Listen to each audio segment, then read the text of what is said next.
السلام علیکم ورحمۃ اللہ وبرکاتہ۔ الحمد للہ رب العالمین، والصلاة والسلام علی اشرف الانبیاء وآلہ الطیبین الطاہرین وصحبہ الاکرمین الافضلین اجمعین، اما بعد فاعوذ باللہ من الشیطان الرجیم، بسم اللہ الرحمن الرحیم۔ فمنهم ظالم لنفسه ومنهم مقتصد ومنهم سابق بالخيرات بإذن الله، صدق الله العظيم۔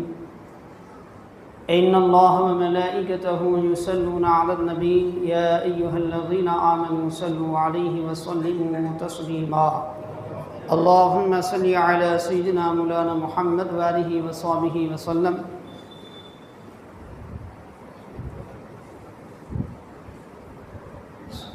صدق اللہ العظیم وبلغنا رسولہ النبی الامین الکریم۔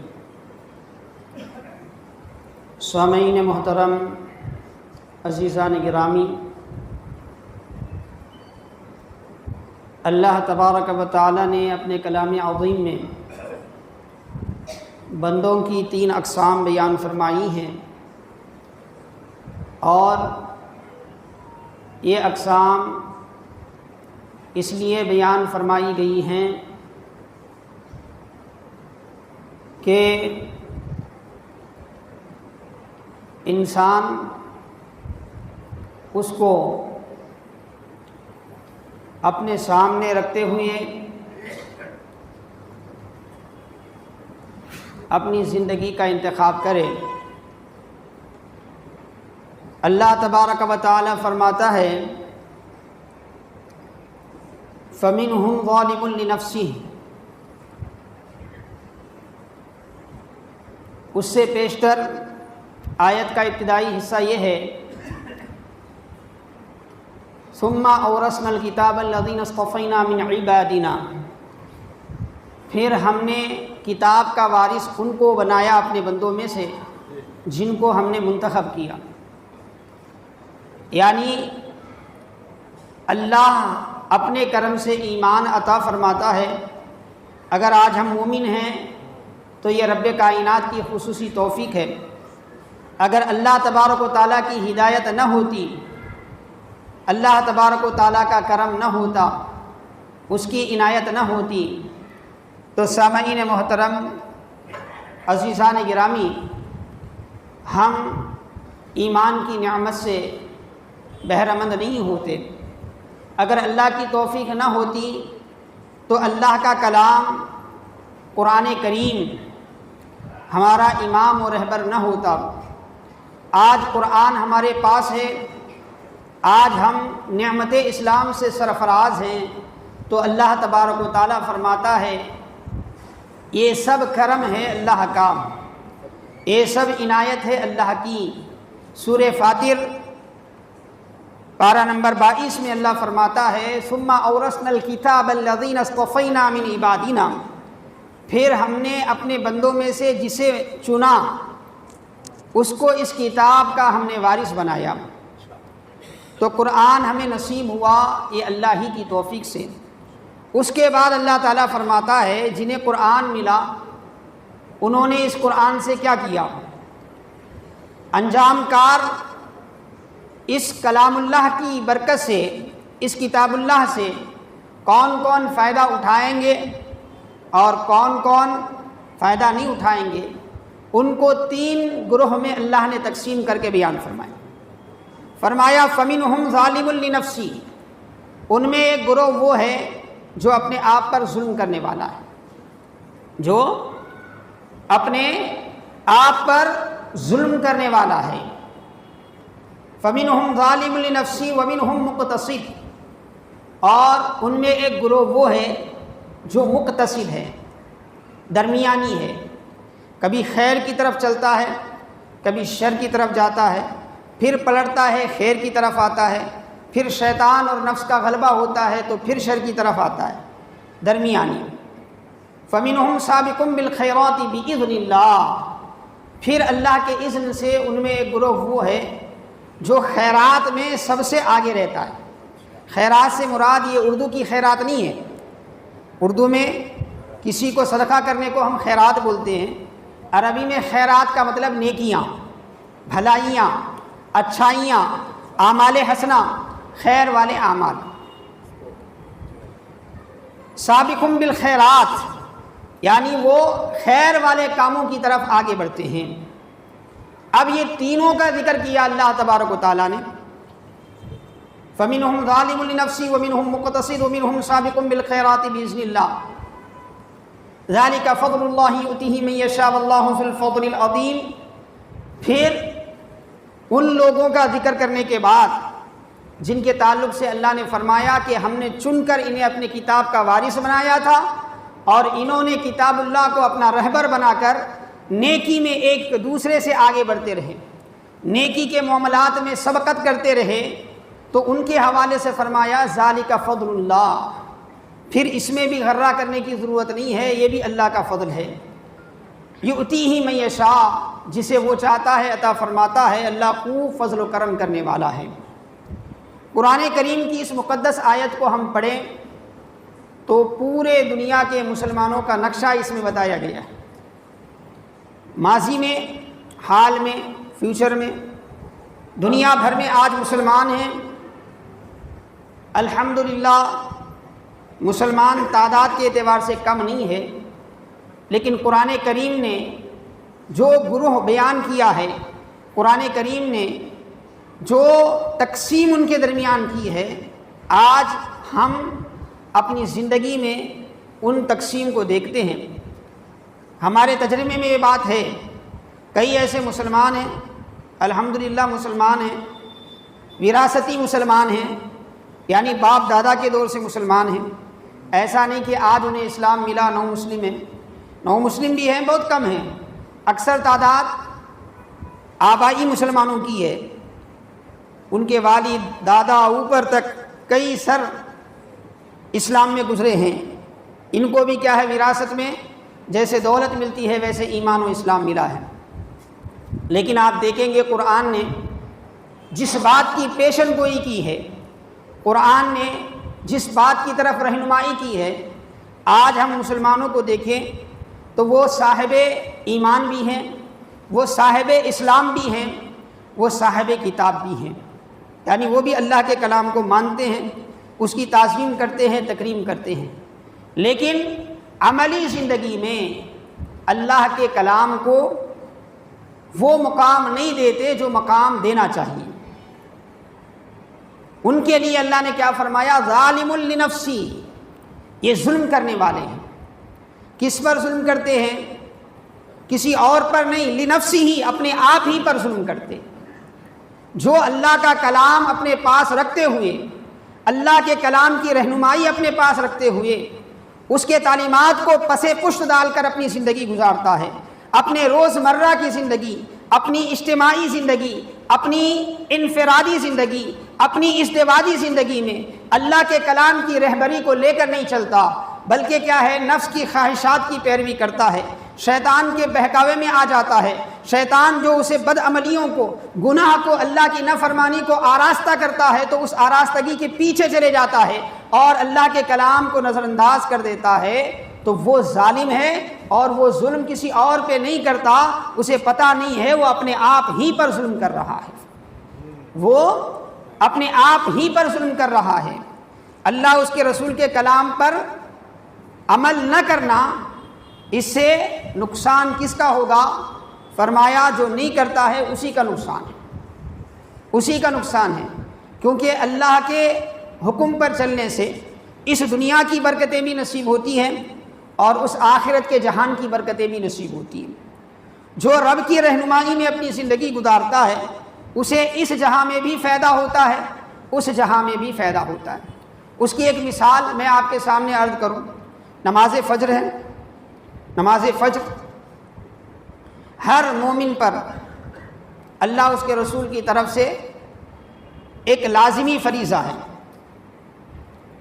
ہر مسلمان عاقل بالغ مرد عورت پر لازمی فریضہ ہے نماز فجر، ہے نا؟ اس میں کسی کو انکار نہیں، وہ جو الحمدللہ نماز فجر کے پابند ہیں ان کو بھی انکار نہیں، اور وہ جو نماز فجر نہیں پڑھتے وہ بھی مانتے ہیں کہ بھئی یہ فرض ہے مجھ پر اللہ کی طرف سے، انکار تو وہ بھی نہیں کرتے۔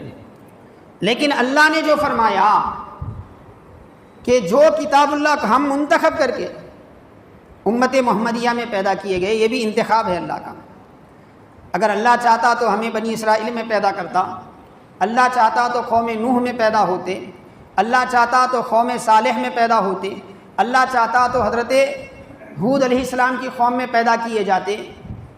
لیکن اللہ نے کیا فرمایا؟ ہم نے منتخب کیا، منتخب کر کے خیر امت میں پیدا فرمایا۔ پیدائشی طور پہ اللہ کے فضل کا ایک خصوصی سایہ جو ہے امت محمدیہ پر ہے کہ اللہ نے نبی کی امت میں پیدا کیا، جس امت کو بہتر امت کہا گیا، جس امت کو رب کائنات نے آپ پورا قرآن کی 6666 کم و بیش جو آیتیں ہیں، کم و بیش میں اس لیے کہہ رہا ہوں کیونکہ آیت کے اختتام کو لے کر کیا ہے، اہل علم میں اختلاف ہے، یہ آیت ہے یا نہیں، اس کے بعد جا کے آیت ہوتی ہے۔ ایسی چند چیزیں کاؤنٹنگ کرنے سے تعداد تھوڑی اوپر نیچے ہو جاتی ہے۔ مثال کے طور پہ بعض قرات میں ہے نا غیر المغضوب علیہم ایک آیت ہے، لیکن جو مشہور مصحف ہے ہمارے سامنے جس پر دنیا بھر میں ہم قرات کرتے ہیں، غیر المغضوب علیہم ولا الضالین پہ آیت ختم ہوتی ہے۔ تو اس میں تھوڑا سا آیت کی گنتی میں، شمار میں، کاؤنٹنگ میں جو ہے نمبر اوپر نیچے ہو جاتے ہیں۔ اسی لیے میں نے کہا تقریباً 6666 آیتیں تو مشہور ہیں۔ اب ان آیتوں کے شمار کرنے یا نہ کرنے کے حساب سے تو 2 3 4 5 ادھر ادھر کاؤنٹنگ میں ہو جاتے ہیں۔ تو 6666 آیتیں جو اللہ تبارک و تعالیٰ نے نازل فرمائی ہماری رہنمائی کے لیے، اس کے حوالے سے فرمایا کہ ہم نے اس کتاب کا اس کو وارث بنایا۔ اور یہ 6666 آیتوں کا ماننے والا وہ نماز پڑھے یا نہ پڑھے یہ جانتا ہے کہ نماز فجر لازمی فریضہ ہے اس کے اوپر۔ کسی موسم میں بھی نماز فجر معاف نہیں ہے، گرمی کے دن ہو، بارش کے دن ہو، موسم سرما ہو، سردی کے دن ہو، سفر میں ہو، حضر میں ہو، آپ ٹھہر کے نماز پڑھ سکتے ہو، نہیں بیٹھ کے نماز پڑھ سکتے ہو، ہر حال میں۔ اب اللہ نے کیا فرمایا؟ جس کتاب کا ہم نے انتخاب کر کے وارث بنایا تھا، ان میں کچھ لوگ وہ نکلے جنہوں نے اس کتاب کا حق ادا نہیں کیا۔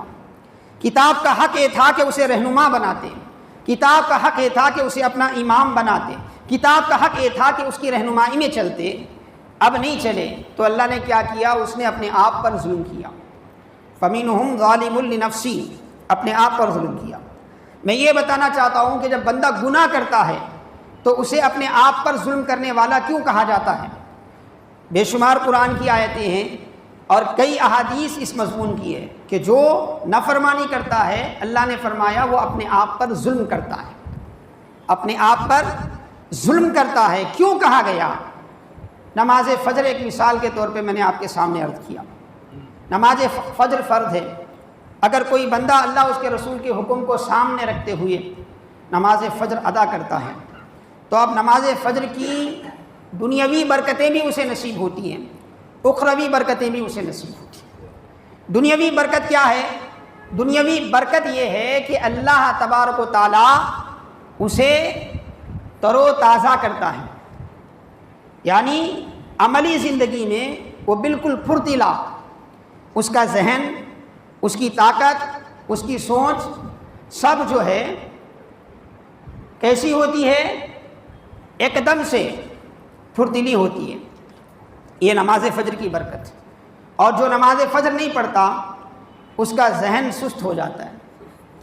چنانچہ صحیح ستہ کی ایک روایت موجود ہے، اللہ کے رسول صلی اللہ علیہ وسلم نے فرمایا جب بندہ اٹھتا ہے نا، سو جاتا ہے، تو شیطان اس کی گدی پر 3 گھانٹ ڈالتا ہے، اس کی گدی پر 3 گھانٹ ڈالتا ہے شیطان، اور 3 گھانٹ ڈالنے کے بعد جب وہ صبح اٹھ رہا ہوتا ہے تو حدیث پاک میں آتا ہے شیطان اسے سلاتا ہے، اس کے ذہن میں یہ بات ڈالتا ہے کہ بھئی رات لمبی ہے، سو جا، ابھی وقت نہیں ہوا، سو جا، ابھی وقت نہیں ہوا، سو جا۔ جب بندہ شیطان کے اس بہکاوے میں نہیں آ کر اٹھتا ہے اور اللہ کا نام لیتا ہے، دعا پڑھتا ہے، اللہ کا نام لیتا ہے، الحمدللہ الذی احیانی بعد ما اماتنی والیہ النشور، تمام تعریفیں اس رب کے لیے ہے جس نے مجھے بعد موت کی زندگی عطا فرمائی، پھر مر کے اسی کی طرف میں زندہ اٹھایا جاؤں گا۔ اب پڑھتا ہے تو اس سے ایک گانٹ نکل جاتی ہے، پھر اٹھ کر وہ وضو کرتا ہے تو حدیث پاک میں آتا ہے دوسری گھانٹ بھی کھل جاتی ہے، پھر وہ نماز کے لیے ٹھہر جاتا ہے تو تیسری گھانٹ بھی کھل جاتی ہے۔ اس کے بعد حدیث پاک میں آتا ہے فَأَصْبَحَ نَشِيطًا، جب وہ صبح کرتا ہے تو بالکل نشیط کہتے ہیں عربی میں ایسا شخص جس کا دل بھی سلامت ہو، جس کا ذہن بھی سلامت ہو، جس کے دل و دماغ پر کوئی دباؤ نہ ہو، جس کے دل و دماغ پر کوئی ٹینشن نہ ہو، جس کے دل و دماغ پر کسی قسم کی بھی کوئی ایسی چیز جو اسے عملی زندگی میں رکاوٹ پیدا کرنے کا باعث بنے، حائل نہ ہو، مسلط نہ ہو، اس کو کہتے ہیں نشیط۔ تو یہ نماز فجر کی برکت اللہ نے بیان فرمائی دنیا میں۔ اب نماز فجر پڑھتا ہے تو یہ فائدہ ہوتا ہے، نہیں پڑھتا تو حدیث پاک میں آتا ہے فَأَصْبَحَ كَسُولًا، انتہائی سستی کے عالم میں وہ صبح کرتا ہے۔ صبح ہوتی ہے، دن بھر چڑچڑا رہتا ہے، دن بھر دل و دماغ پر کیا ہے ایک دباؤ رہتا ہے، چھوٹی چھوٹی بات بھی اس کے لیے پریشان کن ہو جاتی ہے۔ اب آپ خود بتائیں، یہ انسان جس نے نماز فجر چھوڑی ہے اپنے آپ پر ہی تو ظلم کیا، اللہ کے نظام میں تو کوئی فرق نہیں آیا۔ سورج اللہ کے حکم کے مطابق نکل رہا ہے، اس کی کرنیں جو کام کرنی ہیں وہ برابر کام کر رہی ہیں، فضا میں جو روشنی پھیلنی ہے اللہ کے حکم سے وہ برابر پھیلی ہوئی ہے، سارا نظام کائنات کا برابر چل رہا ہے۔ ہمارے نماز فجر پڑھنے یا نہ پڑھنے سے کائنات کے نظام میں کوئی فرق نہیں آیا، وہ تو اللہ کے حکم کے تابع ہے، برابر چل رہا ہے۔ لیکن جس نے اللہ کی نافرمانی کی ہے اس کے حصے میں بد نصیبی آئی، جس نے اللہ کی نافرمانی کی ہے وہ نماز فجر کی ساری برکتوں سے محروم ہو گیا۔ یہاں تک کہ اللہ کے رسول صلی اللہ علیہ وسلم فرماتے ہیں جو نماز فجر پڑھتا ہے، جیسا کہ میں نے اس سے پیشتر بھی عرض کیا تھا، صحیح مسلم وغیرہ کی حدیث پاک ہے کہ وہ اللہ کے خصوصی حفاظت میں آ جاتا ہے۔ اب وہ نماز فجر نہیں پڑھ رہا تو اللہ کی حفاظت اس سے ہٹ جاتی ہے۔ اسی لیے قرآن نے کہا کہ قرآن تو اللہ نے چن کر دیا ہے، امت محمدیہ کو چن کر دیا، 6666 آیتیں، اور اس لیے دیا کہ جو اس کے مطابق عمل کرے اس کی دنیا بھی بہتر ہو جائے اور آخرت بھی بہتر ہو جائے۔ دنیا اور آخرت دونوں کیا ہے؟ بہتر ہو جائیں۔ اور حاضرین محترم، عزیزان گرامی، لیکن اس کا نتیجہ کیا ہوا؟ جس نے کیا اللہ نے اس کی زندگیوں میں برکتیں عطا فرمائیں۔ آقا علیہ السلام نے فرمایا اللہ نے اس امت کے لیے فجر کے وقت میں، صبح کے وقت میں برکت رکھی ہے۔ اسی لیے رسول اللہ صلی اللہ علیہ وسلم کا معاملہ یہ تھا کہ جب کوئی جنگ کے لیے کوئی لشکر بھیجنا ہوتا، بزنس تجارت کے لیے کوئی قافلہ بھیجنا ہوتا، تو اللہ کے رسول اللہ صبح کی نماز کے بعد بھیجتے اس کو، فجر کی نماز کے بعد۔ چنانچہ ایک صحابی فرماتے ہیں رسول اللہ صلی اللہ علیہ وسلم کے اس معمول کو میں نے دیکھ کر اپنا معمول بنا لیا، جب بھی میں قافلہ تجارت کا نکالتا تو فجر کے بعد میں اپنا قافلہ نکالتا۔ نتیجہ یہ ہوا کہ اللہ نے کچھ ہی دنوں میں مجھے بے انتہا مال و ثروت والا بنا دیا، میں انتہا مال و ثروت والا بنا دیا۔ ایسی بے شمار ایک نماز نہیں ہے، بہت سی چیزیں ہیں، جیسا کہ میں نے بارہا عرض کیا، ایمانی معاملات ہیں، عبادت کے معاملات ہیں، اور عام زندگی کے معاملات ہیں، کیونکہ اسلام کسی بھی پہلو کو تشنا نہیں رکھتا، ہر پہلو میں رہنمائی ہوتی ہے، ہر پہلو میں، زندگی کے ہر پہلو میں، یہاں تک کہ جب مدینہ شریف میں آقا علیہ السلام صحابہ اکرام کو دین کی تعلیم سمجھاتے، یہودی تو روز اول سے آقا کے بھی دشمن تھے، اسلام کی بھی دشمن ہیں، وہ مذاق اڑاتے۔ ایک مرتبہ ترمذی شریف کی حدیث پاک آتی ہے، ایک صحابی کے سامنے انہوں نے مذاق اڑاتے ہوئے کہا کہ بھئی تمہارا دین بھی کیا دین ہے، تمہارے نبی بھی کیا نبی ہیں۔ کہ طہارت سے پاکی حاصل کرنا 3 پتھر سے، طریقہ بتایا گیا نا، اللہ کے وسلم نے فرمایا طاق عدد میں پتھر لو، کم از کم کیا ہے 3 پتھر کا استعمال کرو ضرورت وغیرہ سے فارغ ہونے کے بعد پاکی حاصل کرنے کے لیے۔ تو اس کا حوالہ دیتے ہوئے اس نے کہا اس صحابی سے کہ تمہارے پاس یہ چیز بھی بتائی جاتی ہے، یہ چیز بھی طہارت کو جا کر کیسا پاکی حاصل کرنا چاہیے، یعنی انتہائی وہ سمجھ رہا تھا اپنی دانش میں یہ بہت ہلکی بات ہے، بہت حقارت والی بات ہے، بے عزت والی بات ہے۔ وہ رسول اللہ صلی اللہ علیہ وسلم کے تربیت یافتہ تھے، تو انہوں نے فرمایا یہی تو کمال ہے اسلام کا، جس کو لوگ معمولی سمجھتے ہیں اس میں بھی رہنمائی کرتا ہے اسلام۔ بڑی چیزیں تو بڑی چیزیں ہیں ہی، رب کے سامنے ایک بندہ عبادت کر کے رب سے کیسے رحمت حاصل کرے وہ تو بتاتا ہی ہے اسلام۔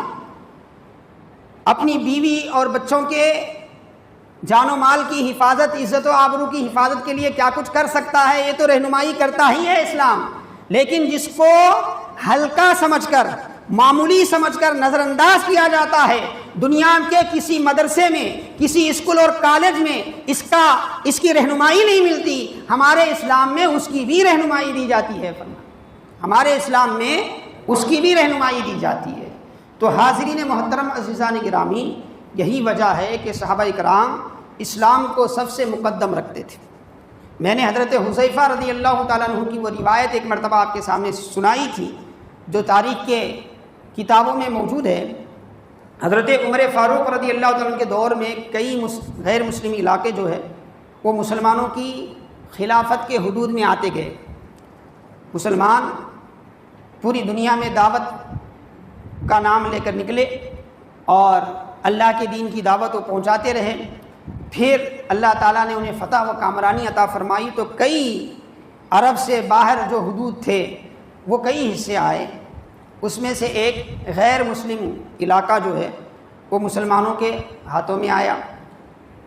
وہاں کچھ وہاں کے مقامی لوگ مسلمان ہو گئے، کچھ عرب سے گئے ہوئے مسلمان وہاں بسے، غیر مسلموں کے ساتھ وہ چلتے رہے۔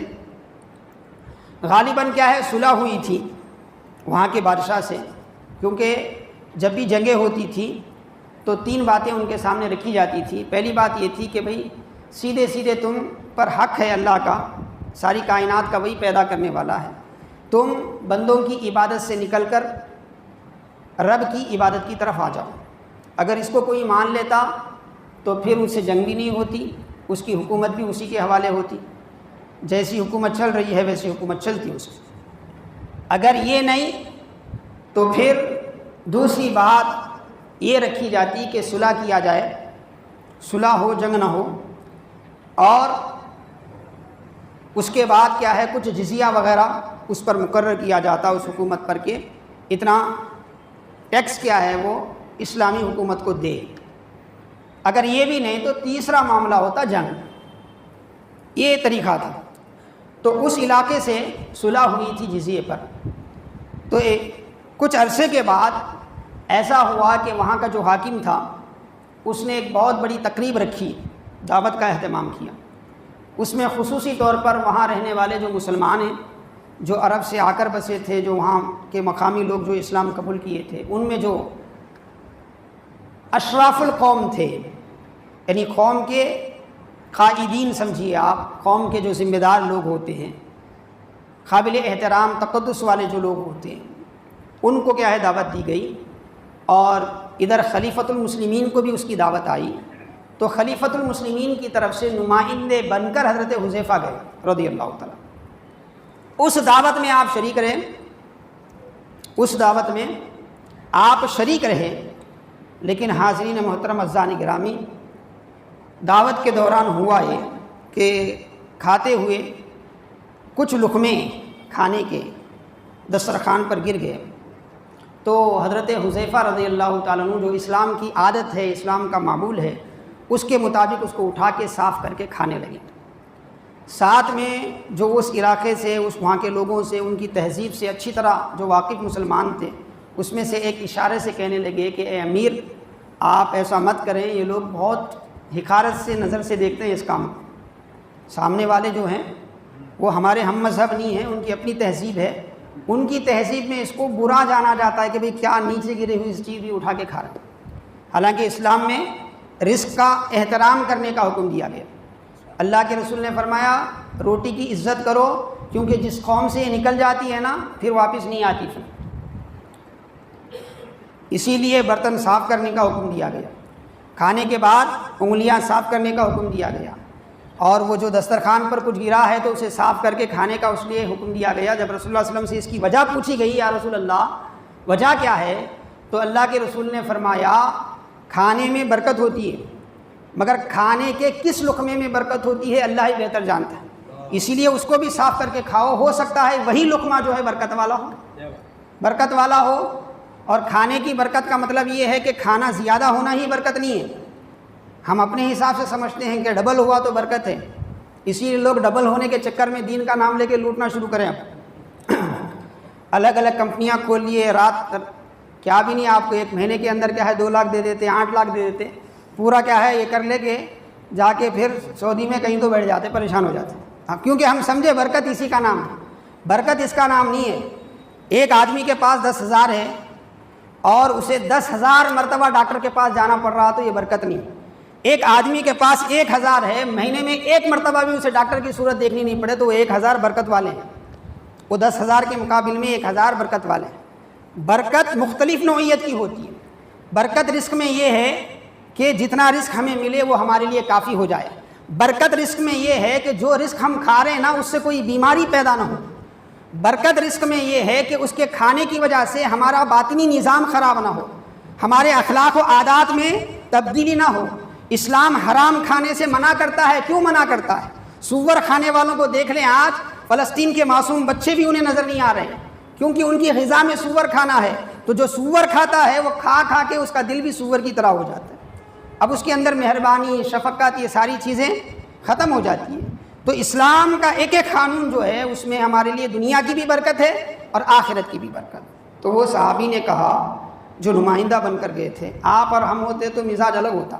اب آپ دیکھیں ہمارا کیسا ہے، ہم کو کون ہونا اس کا نام لے کے ناچتے ہیں، نام بولتے قوم کا، مگر کیا ہے ہم آپ کو کون ہونا، ہم آپ کو کس سے فائدہ ہے، ہمیں اسے بڑا قوم کی کوئی بات نہیں کرتا ہمارے پاس۔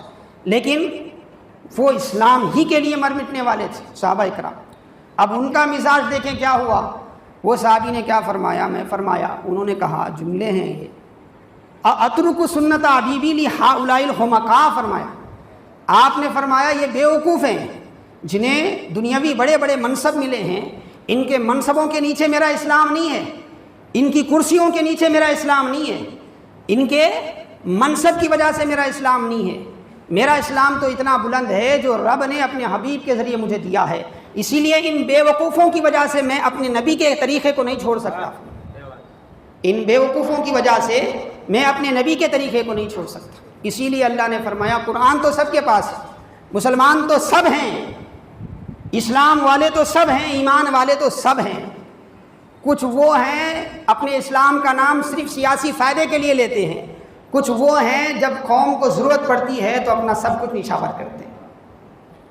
مسلمان تو ہیں، اسی لیے اللہ فرماتا ہے مسلمان 3 قسم کے ہیں۔ ایک وہ مسلمان ہے اللہ کی کتاب کو رکھتے ہوئے بھی اس کو رہبر نہیں مانتا، پیسے کو رہبر مانتا ہے، کرسی کو رہبر مانتا ہے، حکومت کو رہبر مانتا ہے، اور اللہ کی نافرمانی کرتا ہے اور اپنے آپ پر ظلم کرتا ہے۔ اور دوسرا وہ ہے اس کی حالت یہ ہے کہ کبھی خیر کی طرف آتا ہے، کبھی شر کی طرف جاتا ہے، کبھی خیر کی طرف آتا ہے، کبھی شر کی طرف۔ اور تیسرا جو مسلمان ہے وہ فضل والا مسلمان ہے، اس پر اللہ کا خصوصی فضل ہے۔ وہ یہ ہے کہ جب بھی اللہ کے کلام کے ذریعے اسے رہنمائی ملتی ہے، رسول کے ارشاد کے ذریعے اسے رہنمائی ملتی ہے کہ بھئی یہ خیر کا کام ہے، یہ نیکی کا کام ہے، یہ بھلائی کا کام ہے، اس میں اللہ کی خوشنودی ہے، تو جیسے حضرت امام حسین نے کربلا میں اپنا سب کچھ نچھاور کر دیا، کیونکہ انہیں یقین تھا جان تو جا سکتی ہے لیکن اس سے میرا رب راضی ہوگا، تو سب کچھ نچھاور کرنے کے لیے تیار ہو جاتا، سب کچھ نچھاور کرنے کے لیے تیار ہو جاتا ہے۔ تو اللہ نے فرمایا یہ 3 نمونے ہمارے سامنے رکھے اور فرمایا کہ تم اس میں سے کون بننا چاہتے ہو۔ پہلا طبقہ جو اپنے آپ پر ظلم کرتا ہے، دوسرا طبقہ کبھی ادھر کبھی ادھر رہتا ہے، یا تیسرا طبقہ جو ہمیشہ فضل الہی کے سائے میں رہتا ہے.